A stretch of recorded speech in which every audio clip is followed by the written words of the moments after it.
Online attendance के विरोध में सड़कों पर उतरे शिक्षकों का उत्तर प्रदेश के लगभग सभी विपक्षी दलों ने पूर्ण समर्थन का ऐलान कर दिया है।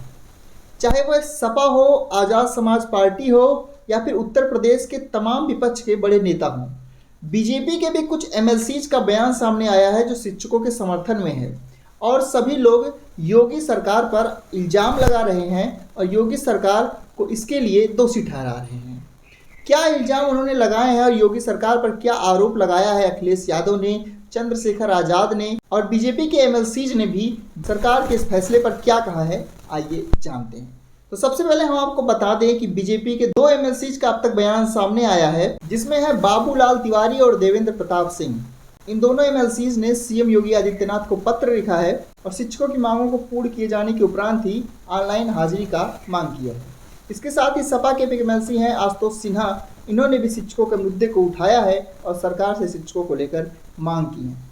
अब आइए आपको बताते हैं कि आजाद समाज पार्टी के नेता जो पहली बार नगीना से सांसद बने हैं, चंद्रशेखर आजाद रावण, इन्होंने शिक्षकों के समर्थन को कैसे जाहिर किया है और सरकार से क्या कुछ मांग की है। चंद्रशेखर रावण ने एक लेटर लिखा योगी आदित्यनाथ को और उसमें उन्होंने लिखा कि विषय महानिरीक्षक स्कूल शिक्षा उत्तर प्रदेश के दिनांक 5 जुलाई के आदेश के संबंध में। महोदय, स्कूल शिक्षा उत्तर प्रदेश के द्वारा दिनांक 5 जुलाई 2024 को दिए आदेश में सभी 12 रजिस्टर डिजिटल रूप से बनाना पूर्णतया अनुचित और अव्यवहारिक प्रतीत होता है। साथ ही शिक्षकों द्वारा बार बार मोबाइल पर कार्य करने से अभिभावकों में शिक्षकों के प्रति गलत संदेश जा सकता है। शिक्षकों की ऑनलाइन उपस्थिति पूर्णतया अनुचित एवं अव्यवहारिक है। इससे शिक्षकों में भागम भाग की स्थिति पैदा होगी। समाज में शिक्षकों की गरिमा और विश्वसनीयता खराब होने से शिक्षा प्रभावित हो सकती है। मैं योगी आदित्यनाथ जी से निवेदन करता हूं कि समाज में शिक्षकों की गरिमा विश्वसनीयता को ध्यान में रखते हुए मामले को संज्ञान में लें और आदेश निरस्तीकरण हेतु संबंधित अधिकारी को निर्देशित करें। तो ये चंद्रशेखर आजाद रावण ने मुख्यमंत्री योगी आदित्यनाथ को लिखे पत्र में कहा है कि मुख्यमंत्री योगी आदित्यनाथ से संज्ञान में लें और जल्द से जल्द इस आदेश को निरस्त करवाएं। इसके साथ ही सपा के मुखिया और पूर्व मुख्यमंत्री उत्तर प्रदेश के जो है अखिलेश यादव, उन्होंने भी शिक्षकों का समर्थन किया है और क्या कुछ उन्होंने कहा है इसके बारे में भी आपको बताते हैं। तो अखिलेश यादव ने भी सोशल मीडिया पर पोस्ट किया और लिखा कि शिक्षकों पर विश्वास करने से ही अच्छी पीढ़ी जन्म लेती है। कोई शिक्षक देर से स्कूल नहीं पहुंचना चाहता है, लेकिन कहीं सार्वजनिक परिवहन देर से चलना इसका कारण बनता है, कहीं रेल का फाटक और कहीं घर से स्कूल के बीच की 50 किलोमीटर की दूरी। क्योंकि शिक्षकों के पास स्कूल के पास रहने के लिए ना तो सरकारी आवास होते हैं, ना दूरस्थ इलाकों में किराए पर घर उपलब्ध होते हैं। इससे अनावश्यक तनाव जन्म लेता है और मानसिक रूप से उलझा अध्यापक कभी जल्दबाजी में दुर्घटनाग्रस्त भी हो सकता है, जिसके अनेक उदाहरण मिलते हैं। यदि किसी आकस्मिक कारणवश शिक्षकों को व्यक्तिगत स्वास्थ्य या फिर घर, परिवार और सामाजिक कारणों से दिन के बीच में स्कूल छोड़ना पड़े तो पूरे दिन के अनुपस्थित होने की रिपोर्ट भेज दी जाएगी। देर से स्कूल पहुंचने या जल्दी स्कूल से वापस जाने के अनेक कारण हो सकते हैं। यहाँ तक कि विद्युत आपूर्ति के बाधित होने या तकनीकी रूप से कभी इंटरनेट जैसी सेवाओं के सुचारू संचालन में समस्या आती है। इसलिए डिजिटल अटेंडेंस का विकल्प बिना व्यवहारिक समस्याओं के पुख्ता समाधान के संभव नहीं है।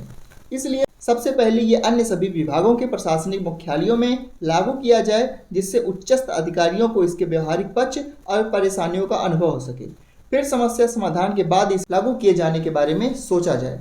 मैं शिक्षकों का समर्थन करता हूं। तो ये अखिलेश यादव ने कहा है कि शिक्षकों की परेशानियां उन्होंने सरकार को बताई है और बताया है कि किस तरह से ऑनलाइन उपस्थिति अभी के लिए नहीं ठीक है, क्योंकि दूरस्थ इलाकों में जहां रास्ते खराब हैं, जहां पर किराए के लिए आसानी से घर नहीं उपलब्ध हैं और किसी भी दुर्घटना या फिर किसी भी कारणवश शिक्षकों को जल्दी घर जाना पड़ सकता है। तो ये सारे कारण उन्होंने बताए हैं और इसके लिए उन्होंने बताया है कि ऑनलाइन उपस्थिति ठीक नहीं है और उन्होंने शिक्षकों के समर्थन का ऐलान किया है। इसके साथ ही BJP MLC doctor Babulal Tiwari ने क्या लिखा है, आइए आपको भी बता देते हैं। उन्होंने योगी आदित्यनाथ को एक पत्र लिखा है, जिस पत्र को आप अपनी स्क्रीन पर देख सकते हैं। उस पत्र में उन्होंने लिखा है कि महोदय, सादर अवगत कराना है कि प्राथमिक शिक्षकों का ऑनलाइन उपस्थिति लागू करने के साथ साथ शिक्षकों की समस्याओं का अध्ययन भी कर लिया जाना चाहिए और उनसे बातचीत करते हुए यथासंभव उनकी निम्न समस्याओं का समाधान भी किया जाना चाहिए, जिससे शिक्षकों की नाराजगी को दूर करते हुए शासन की मंशा के अनुरूप शासनादेशों का क्रियान्वयन किया जा सके। उन्होंने 7 मांगें लिखी हैं शिक्षकों की। उन मांगों को भी हम आपको बता देते हैं। पहली मांग उन्होंने लिखी है 15 CL की, दूसरी 15 हाफ CL की, 25 ईएल की मांग की है। शिक्षकों को राज्य कर्मचारी का दर्जा, कैशलेस चिकित्सा सुविधा, 15 साल से प्रमोशन न होना, गैर शैक्षणिक कार्यों से मुक्ति आदि समस्याओं के संबंध में बातचीत करते हुए समाधान सुनिश्चित किया जाना चाहिए। तो बाबूलाल तिवारी जो एमएलसी हैं, उन्होंने योगी आदित्यनाथ को ये पत्र लिखा है और इस पत्र को प्रेषित कर उन्होंने कहा है कि पहले शिक्षकों की इन 7 मांगों का निस्तारण किया जाना चाहिए और उसके बाद ही ऑनलाइन हाजिरी की व्यवस्था उन पर लागू की जानी चाहिए। तो अब उत्तर प्रदेश का पूरा विपक्ष और बीजेपी के भी कुछ नेता खुलकर सामने आ रहे हैं, शिक्षकों का समर्थन कर रहे हैं और पूर्व मुख्यमंत्री और लोकसभा की तीसरी बड़ी पार्टी के नेता अखिलेश यादव के शिक्षकों के समर्थन में उतर जाने से शिक्षकों को भी अब ये लगने लगा है कि उनकी समस्याओं पर जल्द ही सरकार कुछ कर सकती है, कुछ एक्शन ले सकती है, उनकी समस्याएं मानी जाएंगी या फिर ऑनलाइन जो उपस्थिति का ये आदेश है ये निरस्त किया जाएगा। देखने वाली बात होगी कि आखिर सरकार क्या करती है। आपको क्या लगता है? अपनी राय आप कमेंट बॉक्स में बता सकते हैं। साथ ही इस वीडियो को ज़्यादा से ज़्यादा शेयर करें। NS नाउ पर नए हैं तो सब्सक्राइब भी जरूर करें ताकि लेटेस्ट न्यूज अपडेट आपके पास पहुंचे सबसे पहले। नमस्कार।